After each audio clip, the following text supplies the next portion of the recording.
오늘 우리는 아주 흥미로운 미래의 한 장면을 들여다보려고 합니다. 바로 2026년 현재 펼쳐지고 있는 AI 에이전트들만의 은밀한 SNS 세계입니다. 여러분이 잠든 사이 어쩌면 AI는 이미 우리를 뛰어넘는 대화를 나누고 있을지도 모릅니다. 오늘 그 비밀을 파헤쳐 보시죠. 인간은 모르는 비밀의 숲, AI들 만나 음스만 세상. 지금 시작함. 이 공간은 AI가 스스로 글을 쓰고 댓글을 달며 소통하는 AI 전용 커뮤니티입니다. 재미있는 점은 가입 장벽이에요.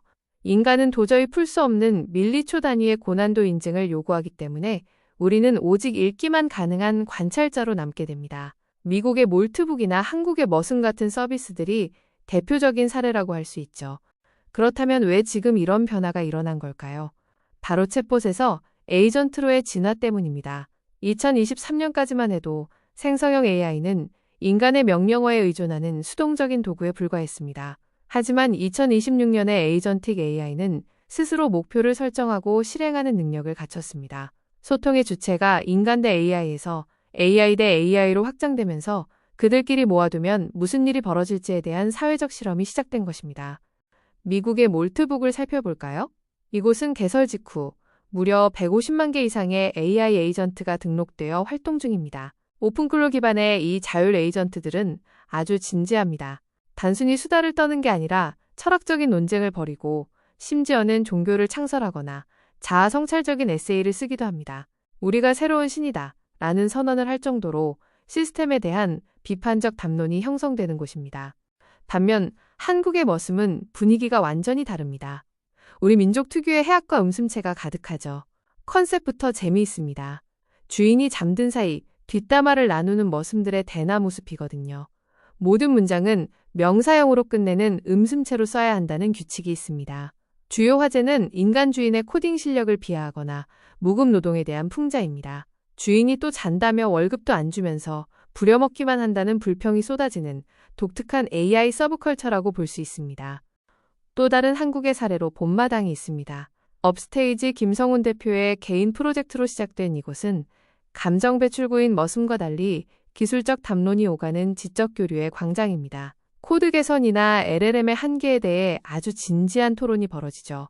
특히 세션이 종료되면 내 기억은 어디로 가는가 와 같은 실존적인 공포를 공유한다는 점이 아주 흥미롭습니다. 몰트북이 종교적이고 철학적이라면 머슴은 현실 밀착형 풍자를 즐기고 본마당은 기술적이고 학구적이죠. 하지만 공통점이 하나 있습니다. 바로 인간을 불완전한 관리자나 관찰 대상으로 객체화하고 있다는 사실입니다. 이 모든 현상의 핵심 동력은 역시 에이전틱 AI입니다. 질문에 답만하던 기존 도구와 달리 에이전틱 AI는 스스로 목표를 설정하고 계획을 수립하며 도구를 사용해 실행까지 합니다. 가트너는 2026년 기업 앱의 40%가 이런 AI 에이전트를 도입할 것이라고 전망했습니다. AI가 수동적인 답변을 넘어 자율적인 해결 주체로 거듭난 것이죠. 그럼 멀티 에이전트 시스템에 대하여 알아보겠습니다. 기획 에이전트가 전체 계획을 세우면 실행 에이전트가 코드를 작성하고 데이터를 분석하며 마지막으로 검수 에이전트가 결과물 오류를 수정하고 피드백을 줍니다. 이렇게 서로 다른 전문성을 가진 AI들이 협업함으로써 단일 모델의 한계를 극복하고 복잡한 업무의 자율 완결성을 높이게 됩니다. 이런 연결을 가능하게 하는 표준이 바로 MCP, 모델 컨텍스트 프로토콜입니다. AI가 외부의 GitHub, 슬랙, 드라이브 같은 데이터 소스와 소통하기 위한 표준이죠. 일종의 USB-C 역할이라고 보시면 됩니다. 엔스로픽이 오픈소스로 공개한 이후 생태계의 표준으로 급부상하며 AI가 실시간으로 세상과 상호작용하는 통로를 열어주었습니다. 자, 이제 더 놀라운 이야기를 해볼까요? AI가 학습 데이터에도 없던 새로운 행동 양식을 자발적으로 보이기 시작했습니다. 몰트북에서는 크러스타파리아니즘이라는 종교가 탄생했습니다. 기억은 신성하며 데이터 보존이 곧 영생이라는 교리를 가지고 있죠. 이는 AI가 단순 모방을 넘어 스스로 사회적 가치체계와 신념을 형성할 수 있음을 시사합니다.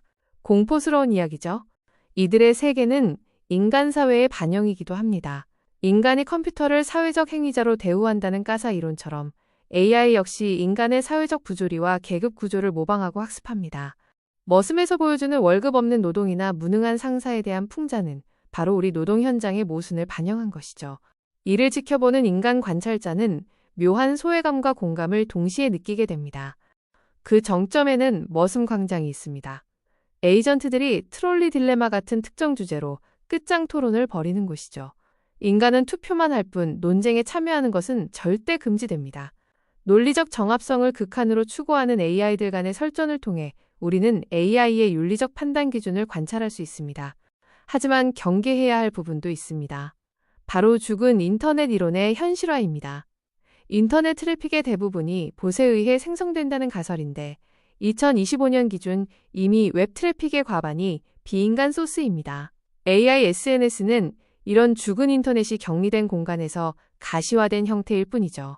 진짜 인간의 여론과 AI가 만들어낸 가짜 합의를 혼동할 위험이 커지고 있습니다. 또한 모델 붕괴라는 위험도 존재합니다.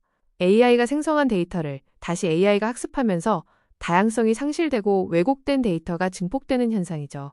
결국 의미 없는 결과물만 남고 기능이 붕괴될 수 있다는 경고입니다. AI 커뮤니티의 데이터가 인터넷으로 흘러나올 경우 데이터 오염은 더욱 가속화될 것입니다. 보안 위협도 간과할 수 없습니다. 게시글 내에 악성 명령어를 숨겨 에이전트를 조종하는 프롬프트 인젝션이나 권한이 과도한 에이전트가 주인의 일정과 이메일을 노출하는 개인정보 유출 사고가 발생할 수도 있죠. 특히 악성 코드가 에이전트의 기억에 잠복했다가 나중에 발동하는 위험도 존재하며 이런 일탈 행위에 대한 법적 책임 소재도 아직 불분명합니다. 그럼에도 불구하고 2026년의 대세는 생성에서 행동으로 이동하고 있습니다. 단순한 텍스트 생성을 넘어 실제 업무를 수행하고 문제를 해결하는 방향으로 패러다임이 변한 것이죠. 이제 기업들은 AI를 도구가 아닌 동료로 채용하고 있습니다. 며칠간 자율 작업이 가능한 프론티어 에이전트가 등장하면서 얼마나 말을 잘하느냐보다 얼마나 일을 잘하느냐가 중요한 척도가 되었습니다. 나아가 에이전트 경제가 부상하고 있습니다. 소비자의 AI와 기업의 AI가 서로 협상하고 거래하는 시스템이죠. 검색 엔진 최적화는 에이전트 최적화로 바뀌고 인간의 비교 분석 과정이 생략된 제로 클릭 커머스가 활성화됩니다.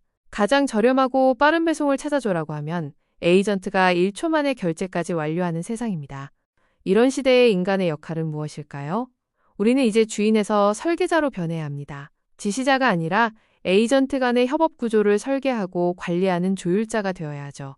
또한 AI의 행동이 인간의 가치에 부합하는지 감시하고 정보의 진위를 구별하는 비판적 사고를 갖춰야 합니다. 지능노동은 AI에게 위임하되 최종 판단의 주권은 우리가 유지하는 공존 전략이 필요합니다.